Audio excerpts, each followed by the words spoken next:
Good evening, everyone. Happy St. Patrick's Day. My name is Guion Foreman, and I am the president of the Chicago Police Board, and I am now calling the board's March 17th public meeting to order. In order to protect the public's health in response to the COVID-19 pandemic, this meeting is taking place remotely. Pursuant to the Illinois Open Meeting Act, I have determined that holding this meeting in person is not practical or prudent. The city of Chicago remains subject to the governor's disaster proclamation due to the COVID-19 pandemic, and the disease continues to be a threat, especially to the unvaccinated and people with certain health conditions. We are therefore having this meeting remotely this month. This meeting is open to the public via video and audio conference and is being carried live by CAN TV. Members of the public are on mute in order to reduce background noise and disruptions. We also have a court reporter making a transcript of this meeting. Thank you, Maureen. In addition to the police board members, we have several city officials here with us this evening. I will begin by taking attendance so it is clear who is participating in this meeting. Please say here after I read your name. Police Board Vice President Paula Wolf. Here. Board Member Stephen Block. Here. Board Member Mariley Cusack. Here.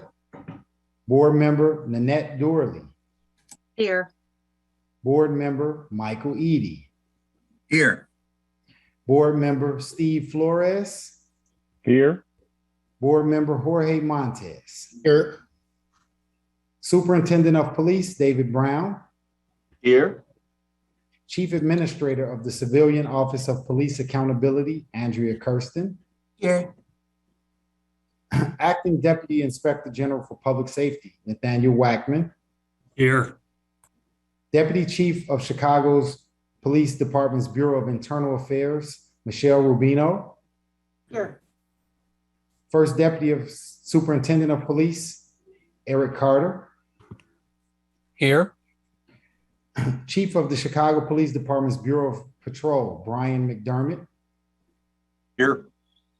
Deputy Chief of Chicago Police Department's Bureau of Detectives, Rahman Mohammed. Here. Assistant General Counsel to the Superintendent, Scott Spears. And Executive Director of Police Board, Max Caproni. Here. And President Foreman, I had an error in your notes there. It's General Counsel to the Superintendent, Dana O'Malley, is here with us this evening. All right, all right. Sorry about that. Thank you, Dana. We will now proceed to the items on the meeting agenda. We will have time at the end of the meeting for public comments. Once again, members of the public are currently on mute in order to reduce background noise and disruptions. When we get to the public comment portion of the meeting, we will unmute each speaker. First up, I wanted to make sure to let everyone know that the Chicago Police Board recently published our annual report. That annual report is available on our website, chicagopoliceboard.org. We would absolutely encourage everyone to take a look at it and feel free to reach out to us with any questions that you have. First up, we have a special guest speaker, Mr. O.G. Eggleston from Chicago Survivors. O.G. Yes, thank you for having me today. I'd like to share screen, provide a presentation with slides for everyone. Can everyone see the slide presentation? Yes, we can. Okay, thank you. So once again, I'm O.G. Eggleston, Executive Director of Chicago Survivors. I've been the Executive Director of Chicago Survivors since June of 2020. Please see my email address for any future communication. Goals for today, just provide some background information about Chicago Survivors and the role that we play in reducing violence and providing support to families that are survivors of the loss of a loved one due to homicide. Chicago Survivors provides supportive crime victim advocacy, crisis response, and ongoing clinical therapy to youth in the city of Chicago and surrounding suburbs. One important resource regarding Chicago Survivors is We provide resources to families in their home and the communities in which they live. We do not require families to come to our location for services to ensure that there are no barriers to families receiving the services that they need after the loss of a loved one. We're client shaped and we're also trauma informed. Chicago Survivor staff mirror the families that we serve. We're 33% bilingual, meaning Spanish and English, 40% survivors of homicide, meaning the staff that we serve have been victims of loss of life due to homicide of family members, 90% minority staff, because the majority of homicides that we're seeing in the city of Chicago, unfortunately, are minority, and 20% licensed clinicians. The importance of the role that Chicago Survivor plays really has a lot to do with the trauma that families experience after the loss of a loved one. Families experience grief, complicated grief, and oftentimes multi-victimization specific to grief. The trauma that families experience, whether adults in the home or youth in the home, actually affect the physical well-being of the brain of youth, as well as adults. Keep in mind that when we talk about grief, we're talking about the PTSD symptoms that family experience, the impact of daily functioning for adults, how many days of work do they miss? For youth, how many days of schools do they miss? Then also there's an increased level of vulnerability once a family member experiences trauma. What does it look like for a family that does not receive services? There's increased level of depression, polyvictimization. And what does polyvictimization mean? That means that the families that we are serving after the loss of life have also experienced other forms of trauma. Is this the only loved one that they've lost? Are they dealing with food deserts? Are they dealing with lack of employment? So there's other levels of victimization that these families have experienced, which you can see in front of you with the bullet points.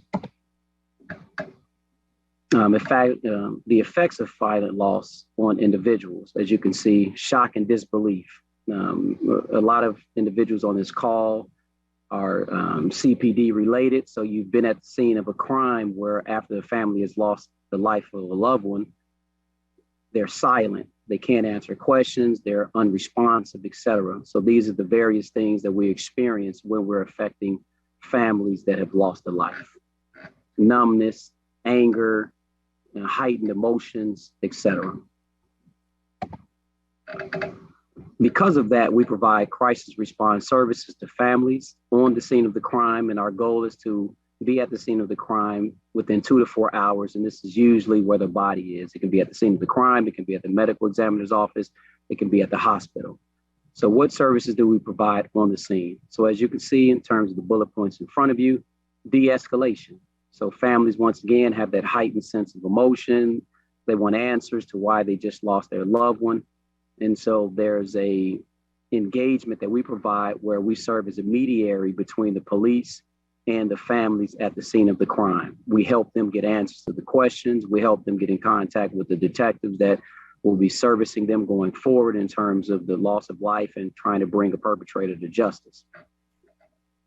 And then we also provide safety assessments at the scene of the crime as well, because in some instances, the families may know the perpetrators and vice versa. And so a safety assessment is important because if the family is working with the police, that means that there may be perpetrators that are threatening the families. So that safety assessment is important because we can then provide assistance to families to remove themselves from the houses they live in and provide relocation services for them, as well as provide safety planning for them going forward. Another important resource that we provide related to crisis response is funeral arrangements. Unfortunately, we have unscrupulous funeral homes in the city of Chicago that try to take advantage of families after the loss of life. So our crisis responders will attend those funeral arrangements with the families to ensure that they receive the services that they need at a reasonable price. Once a family has engaged our crisis responders, they're warm transferred to our family support specialists. Our family support specialists provide grief counseling and supportive counseling to families that have lost the life of a loved one. And they primarily serve the adults in the home. And what does that mean in terms of serving the adults in the home? Our family support specialists provide crisis funds to families. So once again, I mentioned that relocation earlier. So we provide relocation assistance and crisis funds to families to provide payment for down payments, for housing, moving services, hotels, in terms of immediate relief that families need. We also provide support for food because unfortunately, the person that lost their life could be the breadwinners in the family, and the families need emergency support, as well as travel for families. We also provide intensive case management for families. So if there is a loss of income for the homes, we provide resources related to employment support for families. We also provide support related to housing, and we also provide report in relation to clothing that the families may need. Next, let's talk about how youth are impacted by the loss of life. Youth process grief and trauma differently than adults. And so that's what you see in front of you in terms of the slides. The adults in the home are dealing with the funeral arrangements. They're dealing with the grief amongst themselves in the household. And the youth tend to be left to fend for themselves. They're either in the homes by themselves or they're sent off to family members to stay with, and they don't have any support in relation to grief. And because of that, Chicago Survivors provides clinical counseling to youth for 1 to 6 months to ensure that they have the specific clinical counseling that they need to address the loss of life that they've experienced. And unfortunately, a lot of times that loss of life can be a sibling within the home or even a parent.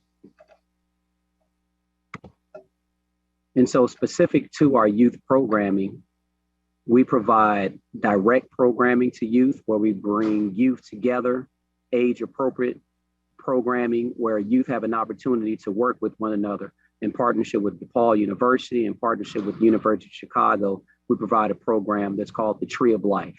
And the youth recognize a tree where they can identify various resources that they have and tie those into the branches associated with the tree to try to change the narrative around that loss of life. We want to change that narrative from a negative situation to a positive situation in terms of the resources that they have available to them.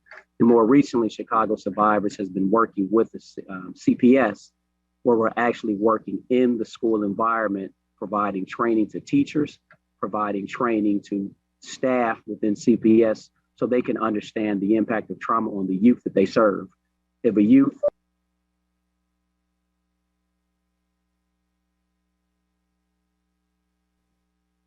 Wow, we lost OG due to a dead battery, but thank you. That was very informative, OG. Superintendent or someone from CPD, do you guys work closely with Chicago Survivors? It seems as if is a part of the system of dealing with some of the homicides in Chicago. It seems like they're is a part of this kind of ecosystem that they're a great resource for you and you for they. Is that something that you all are working closely with them? Yeah, we stood up a new family liaison unit in our Detective Bureau. Deputy Chief Muhammad is on this call. Brock, you want to update the board on how your family liaison unit is working with survivor groups like OG's? Sure, absolutely. Good evening, everyone. So like the superintendent said, he directed me to put family liaison detectives in each one of our detective bureaus, each one of the 5 detective bureaus that are strewn throughout the city. What those family liaison officers are charged with is contacting the families of homicide victims and being the conduit between the detective and the family members.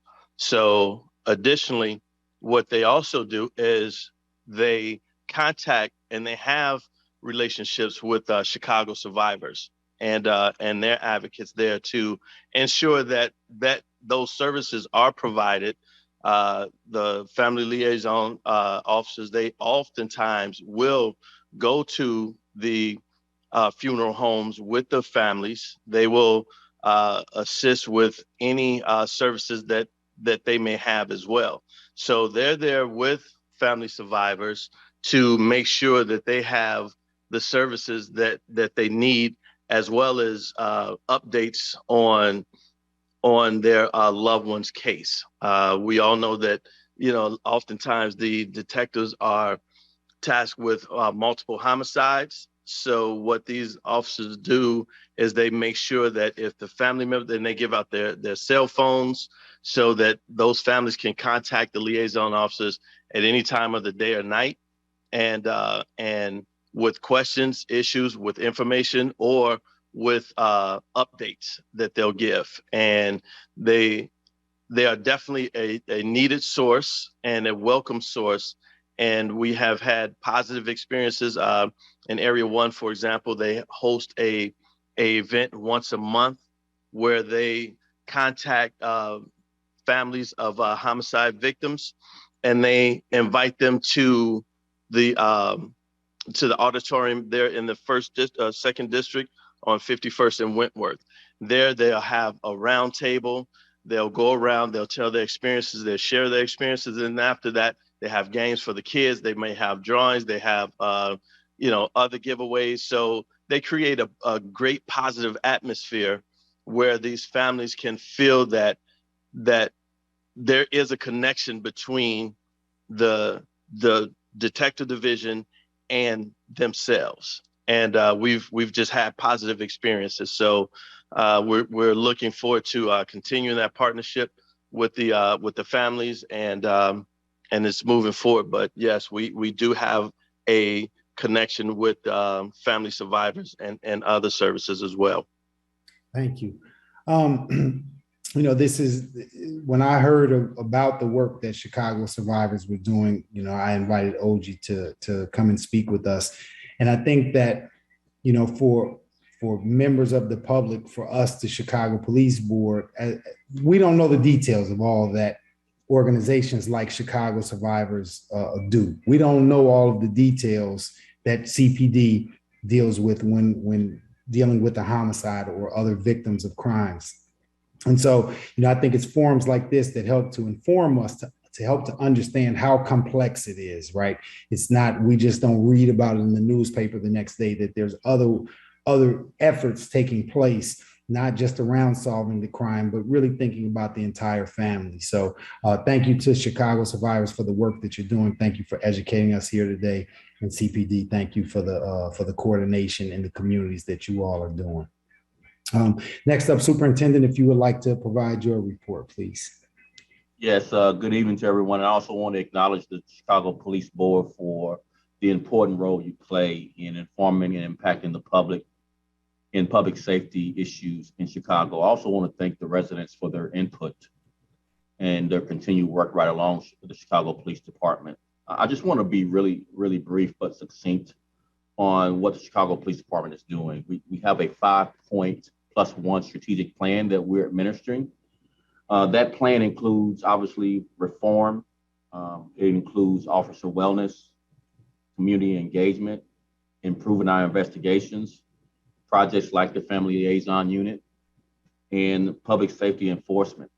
The +1 is the importance of our recruiting and retention efforts, given the challenges of being the police in this current 2-year period that we've actually had quite a bit of challenges. The status of as we finish out the first quarter of this year, month to date, shootings are down 28%. That's month over month, and month to date homicides are down 31%. The year to date numbers are shootings down 12% and homicides down 6%.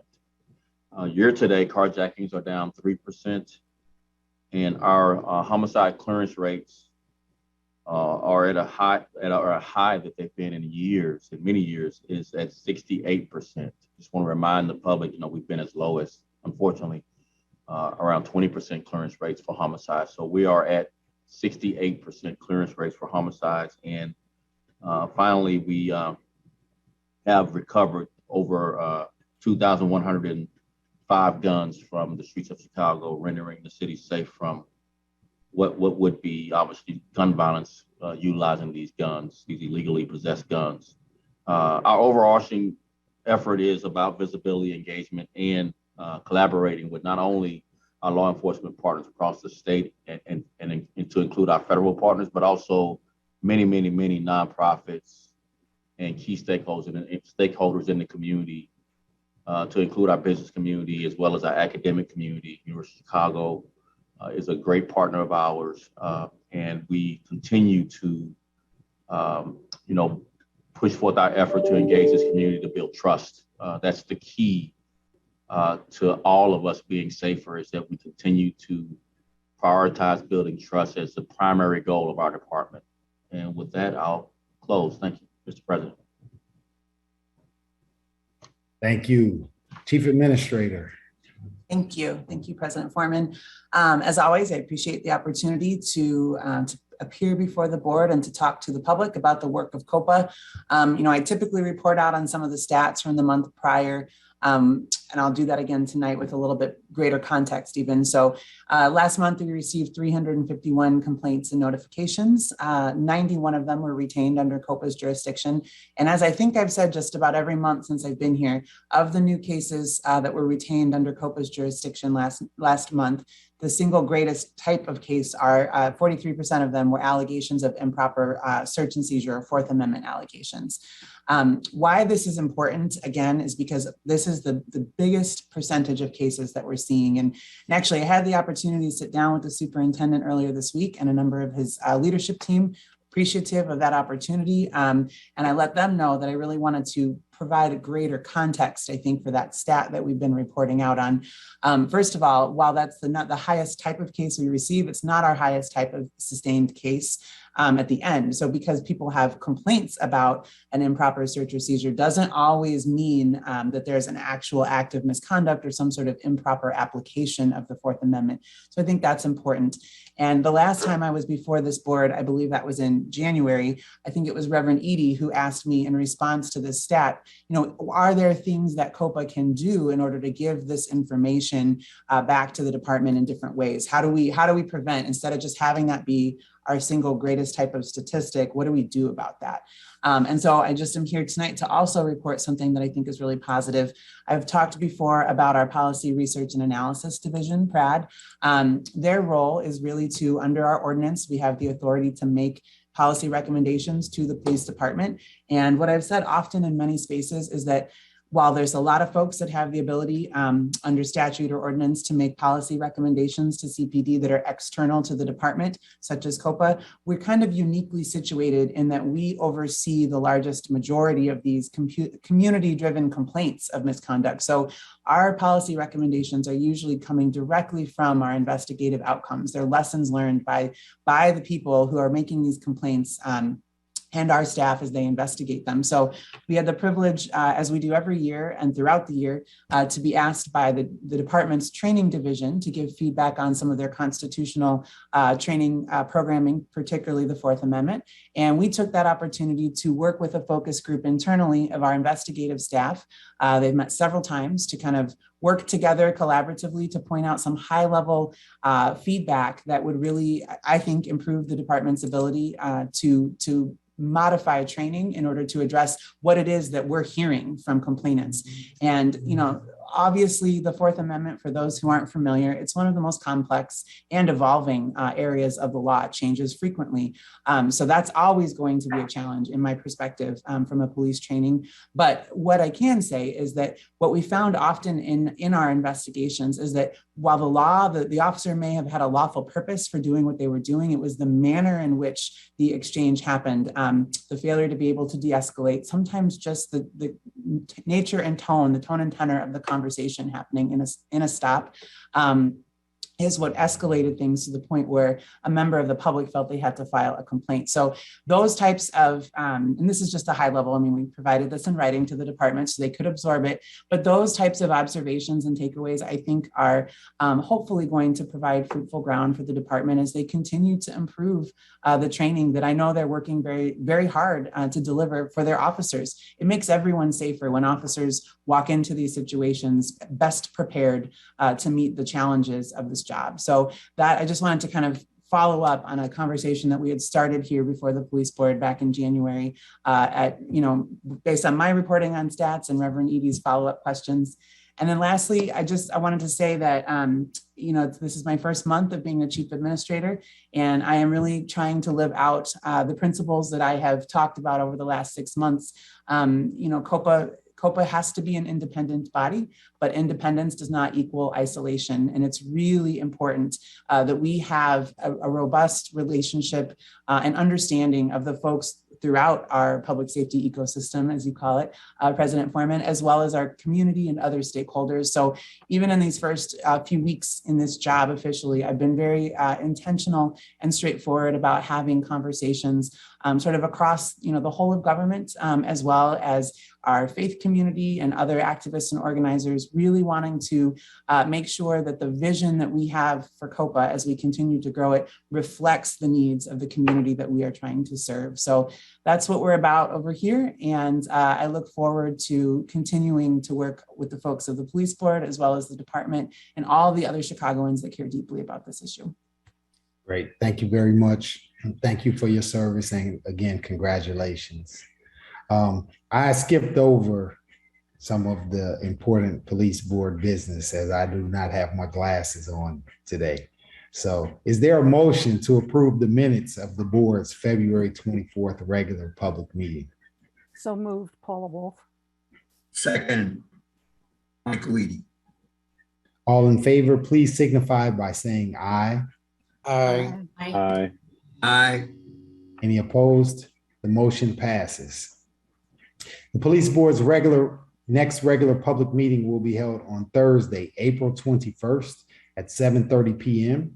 Whether this will be an in-person meeting or a remote meeting will be determined closer to the meeting date. Is there a motion to close a series of executive sessions for the purposes of considering personnel matters and litigation as authorized by sections 2C, 3, 4, and 11 of the Illinois Open Meetings Act? So moved, Paula Wolf. Second, Michael Eady. All in favor, please signify by saying aye. Aye. Aye. The motion passes. A report of disciplinary actions taken by the board during the previous month. Pam, don't talk to me. A report of disciplinary actions taken by the board during the previous month has been made available on the board's website. There are announcements in 2 police disciplinary cases on the agenda this evening. Board Member Flores and Board Member Doorley will be making these announcements. We'll start with Board Member Flores. Great. Thank you, President Foreman. Pursuant to Section 278-130 of the Municipal Code of Chicago, I considered one matter on which the Chief Administrator of the Civilian Office of Police Accountability and the Superintendent of Police did not agree regarding the discipline of a police officer. In request for review number 22/01, the Chief Administrator recommended that Police Officer Daniel Golden be suspended for 60 days for striking a person with a baton without justification during a protest.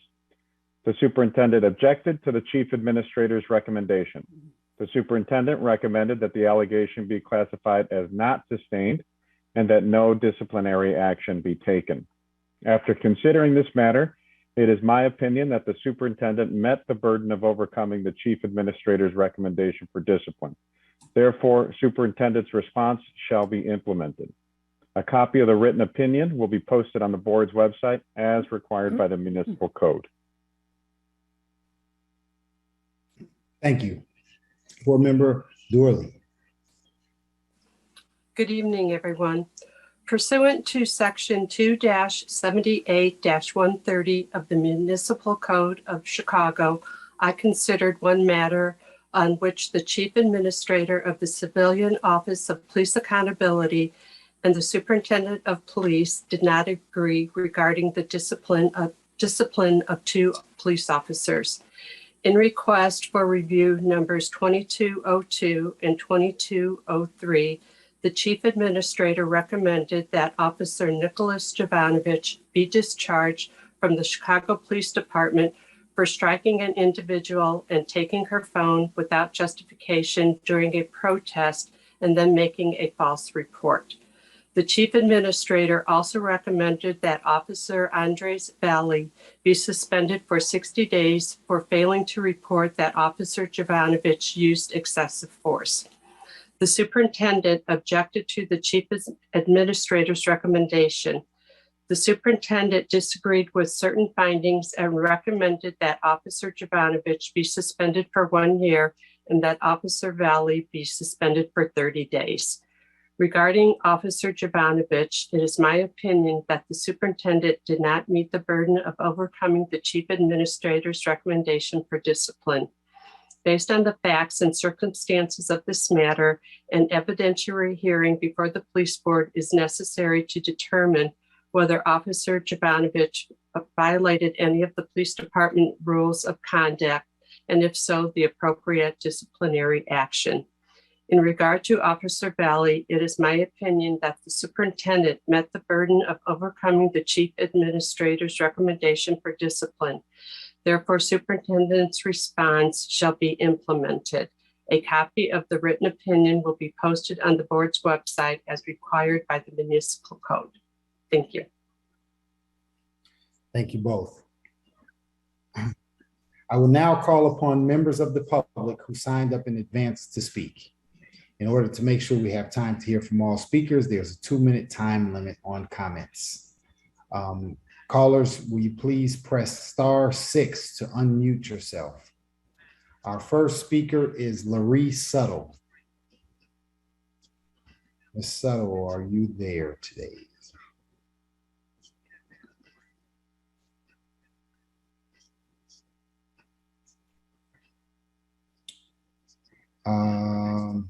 Our next speaker, Mia Bonds. Hi, my name is Mia, and I'm from the Chicago Youth Council for Police Accountability, and I'm here to give our report on what we've been doing for the last month. So we've been planning our panel series event, which will take place in May. And the series event will include youth members, youth leaders, community members, community leaders, police officers, police leaders, as well as community members and leaders. The goal for this event is to create a community between police officers and the youth of Chicago to reduce. Excuse me, Mia. Can I ask you to slow down a little bit? You're speaking so fast. We want to hear everything you're saying. So if you could just we'll give you the time. Just slow down a little bit, please. If you could start over. I'm from the Chicago Youth Council for Police Accountability, and we're planning our panel series event, which will take place in May, which will include police officers, youth members, youth leaders, community members, and leaders. And the goal is to create a community between the youth of Chicago and the Chicago police officers to reduce the tension between these two communities. In addition, we've also met with Nika Challenge in order to plan a combined event with them. And we've also met with the University of Chicago Black Arts Festival group to talk about a future partnership between our group and their group. And we've also connected with President Foreman about visiting a police station in order to start to have police officer interviews and hopefully upload them to social media, but this is still in the planning stage. And that's all. All right, thank you much. Superintendent, as you know, the Youth Council has been working with us, helping us to be informed about how to better communicate with young people. One of their requests is that they would like to visit a police station to just kind of understand, how does it work? And so it's something that we're going to try to coordinate and figure out which station to get them to and let them meet the different POs, lieutenants, sergeants, commanders, let them really kind of get an understanding of how police district works, right? These are young people who are really, they want to be involved, right? And we want to encourage that involvement and encourage good civic participation. And so this is something I'll be coordinating with your office to ensure that we can make this happen in a good way, that it's a good learning experience for them. Perfect. Looking forward to it. All right. Our next speaker, Mr. Robert Moore. Mr. Moore, are you available? Yeah, Mr. Foreman, can you hear me? Yes, sir. Okay, gotcha. First of all, I got to make a turn it on my, so I keep track of the time here. Robert J. Moore made every effort to participate in the prior two meetings. Robert J. Moore's commitment to fixing, rectifying all the world's wrongs has not diminished in any way. It's only increased. But RJM simply failed to coordinate the entirety of the factors that had to be adequately covered in order for RJM to end up encountering an opportunity to address the meeting and produce the public record that RJM intended to produce in regard to the matters that never got addressed because RJM couldn't make that connection. First question, was the superintendent in attendance at the A, January meeting, and B, at the February meeting for 2022? Superintendent was at the January meeting. The superintendent was not at the February meeting. First Deputy Carter stood in his place for the February meeting. Gotcha. And what constitutes the reason that the superintendent could not participate via Zoom in the February 2022 meeting? The superintendent had business that would not allow him to attend. And so I spoke directly with the superintendent the day of the meeting, as well as the first deputy. We tend to communicate at least once or twice a month prior to the meeting. And definitely the week of the board meeting, we tend to communicate. Superintendent let me know that he would not be available and that first deputy would be stepping in his place. Okay, for the record and for the public record, notwithstanding the fact that the meeting was conducted via Zoom, he couldn't even participate via Zoom. So I just entered that into public record. Previously, Robert J. Moore had made reference to quote unquote massive damages owed him by the city of Chicago. Actually, Robert J. Moore has to make a clarification. Robert J. Moore has zero interest, and there's no provision for Robert J. Moore for taking a penny out of any public treasury.